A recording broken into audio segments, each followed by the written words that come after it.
Can blockchain technology put an end to election fraud in the Philippines? And can you imagine in the future being able to vote for the next president from the comfort of your living room? It's an exciting idea, isn't it? And that's exactly what the Comelec is trying to figure out now. I'm Regina Lay.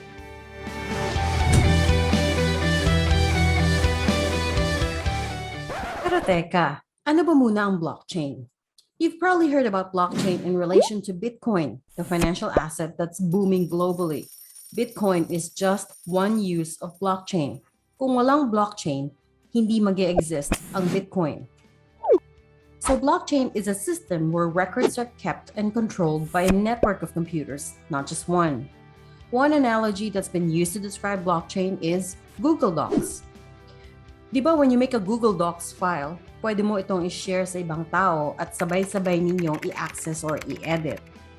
Meron din version history where you can see what changes have been made to the document. So it's not like before gaya ng Microsoft Word na paisa-isa lang ang pwede maka-access ng document at hindi kita kung sino ang nag-edit. It's a very rough analogy, but that's essentially what blockchain can do. It offers shared control and transparency. And that's why Comelec is interested in it as a means to offer internet voting, aka voting that's enabled by blockchain. Internet voting, for the most part, really requires a voter to log into a system and then to register their vote into that system. Now, depending on the provider, there are various security measures. In September this year, Comelec ran mock trials on blockchain voting. 3 foreign companies joined the race. Votes, an American startup, Indra Sistemas, which is headquartered in Spain, and Smartmatic, which I think most of you are already familiar with.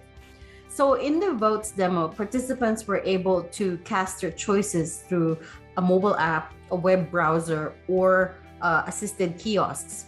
And the forms, they were made to look like, well, paper ballots, wherein there are ovals next to the name of your choice of candidate, and you mark them, and then you click submit. But wait, is it secure? And does that mean the person at the end receiving my form will know who I voted for? So when your election commission receives a paper ballot, the first thing they'll do is they'll check your ID, they'll check your signature to make sure you're a legitimate voter and you're allowed to do this and it's the right precinct and everything. So the same digital equivalent happens here. That's the outer digital envelope. It checks your digital signature, makes you a legitimate voter. And once that's done, just like in the postal world, we will remove the outer envelope and then keep the inner envelope in a different pile, and that inner envelope is completely anonymous. The same digital equivalent happens here. Your signature is stripped once we know it's real, and then the ballot moves into the processing phase where it's completely anonymous. Nobody knows which vote belongs to which voter. That anonymous feature of blockchain, that's very important because remember, nahack na dati ang website ng Comelec. Anyway, during the mock trials, testers had to be verified first, which involves taking a live selfie to show proof of life. In short, you're gonna need a high-end smartphone or tablet device. And that's gonna be a problem in the Philippines, right? Where not everyone has a smartphone. But the company says it's a necessary step to ensure that voters are who they say they are. So what we're really trying to do here is, 1, are you an eligible voter? 2, are you who you say you are? And 3, are you present for this authentication? And so at the most basic level, if you're doing this remotely, Comelec could issue an email out to every voter that they have on their list. It's got a unique PIN. They could click a link and they could log in. The next step would to be maybe have something like an affidavit or an e-signature, much like the vote by mail process. But what we've promoted is really the highest step of security, and we like to be conservative and we like to say security first here in terms of who is able to access the system. So that's why we go through the government credential, the video, the liveness test, and we tie all those together because it really does remove the possibility or cut it down to almost zero of somebody impersonating you and getting access to the voting system. Votes. It's time to vote yes for a smarter, safer way to vote. Meanwhile, the second company that did the mock trial in September was Smartmatic. Hi, good morning, everyone. I'd like to welcome everyone to the second part of the internet voting test runs. So the second provider for our series of test runs is Smartmatic. Ito ang kumpanya sa likod ng vote counting machines na ginagamit natin sa halalan mula 2010. Today, we are so excited to show everyone how easy it is to vote using TV, Smartmatic's online voting solution. Smartmatic demoed their in-house software called TIVI, that runs on a combination of technologies, including blockchain. One distinct difference between votes and Smartmatic is that Smartmatic's process was simpler. It didn't require the voter to take a selfie, for example. Medyo controversial to, kasi sabi ng ibang security experts, dapat may selfie or liveness check para masiguradong totoong tao ang bumoboto. But Smartmatic says it's better this way because going through an app means may extra security risks. The simpler the process, the better daw. What should we need to use this system? Just two things. Internet availability, that's major. The second is any device, whether it be laptop, whether it be desktop PCs, tablets, or mobile phones. We can basically use any device to cast our votes online. We just need internet. So basically, log on to the website, input your credentials, and you're ready to go. Blockchain also has this thing called immutability, which means that when something is already written or reported, it's practically tamper-proof. You can't possibly change anything without being detected. But of course, it's not a perfect solution.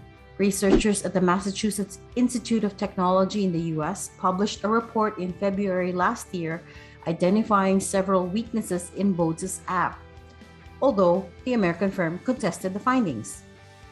The million-peso question, though, is blockchain going to solve the problem of vote buying in the Philippines?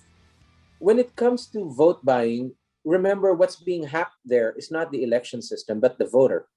So I don't think that even a system like internet voting will ultimately be useful against vote buying. One of the more common security measures is that a person who votes on an internet voting portal will be able to vote multiple times, but it's their last vote that will finally be counted, right? This is very important because one of the things that we foresee is that there will be the possibility of someone being coerced to vote.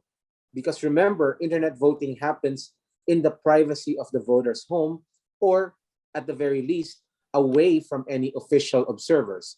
As far as electoral fraud is concerned, well, since 2010, we haven't had a single instance of electoral fraud. What about the problem of dead people still magically casting their votes? The problem is that dead people's names remain on the list. So that is a significant concern for the Comelec. The voter rolls have to be accurate, and we are working on that as a separate issue. Now that Comelec has tried and tested internet voting, it's drafting a proposal to Congress to make it into a law. The goal is to roll it out to OFWs by 2025 at the earliest. Participation rates with overseas voting have always been very low. In fact, for next year's polls, less than 20% signed up. The Comelec says the number one reason people give, regardless of where in the world they are, is that they just can't be bothered lining up at the embassy to vote. It is beneficial in particular to overseas voters and other forms of absentee voting who will have trouble going to designated polling places. I mean, if there was a Filipino in, say, Vladivostok and he or she had to vote in Moscow, that's a pretty far distance to travel. Now, if it were mail-in voting, there's the additional effort of filling out the mail-in form and sending it back. The third is this also beneficial to people with mobility issues, such as senior citizens and persons with disabilities, because again, you don't have to physically go to a voting center, line up, fill up forms, and the like. In principle, the PPCRV has thrown its support behind internet voting, saying that the pandemic has highlighted the need for such technology. But it also had some big caveats.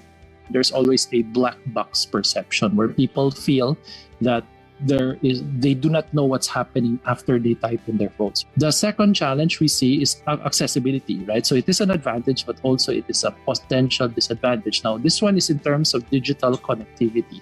So the ability of the voter to have an access device, such as a mobile phone or a laptop, and good internet connectivity. And last but most importantly is trust, right? So we feel that citizens may have challenges accepting the results of a new technology that has not been widely adopted yet. So it is not as simple as saying, oh, don't worry, there is a digital ledger. That's why they can't cheat. I mean, it's very difficult to explain things like that. So bottom line, blockchain offers some hope for improving overseas voting. What about for us here in the Philippines? Will we ever get to a point where we can just vote on our cell phones?